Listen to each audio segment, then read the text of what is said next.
श्री स्वामी समर्थ. श्री स्वामी समर्थांची लीला. स्वामींनी पिशवी ओढून का घेतली? एक गरीब बाई स्वामी समर्थांना भेटायला अक्कलकोटला आली होती. तिने आपल्या पदरात आणलेली एक छोटी पिशवी स्वामींच्या चरणाजवळ ठेवली आणि नम्रपणे म्हणाली, स्वामी, माझ्याकडे देण्यासारखं काही नाही. ही फक्त तांदळाची मूठभर खीर आहे. तुम्हाला अर्पण करायला आणलीय. स्वामी शांतपणे तिच्याकडे पाहत राहिले आणि अचानक त्या पिशवीला ओढून घेतलं आणि जोरात भिरकावले.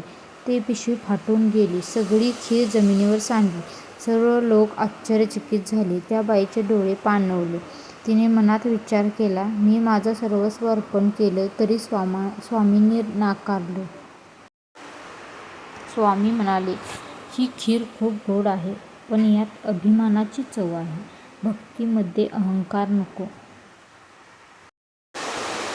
त्या स्त्रीला लगेच कळलं. ती आपल्या अर्पणात स्वतःचा त्याग सांगत होती, पण स्वामींना हवं होतं निर्हेतुक प्रेम. ती झुकून रडली. स्वामी म्हणाले, देणं हे मनापासून असावं. देण्यात मीपणा आला की भक्ती अपूर्ण राहते.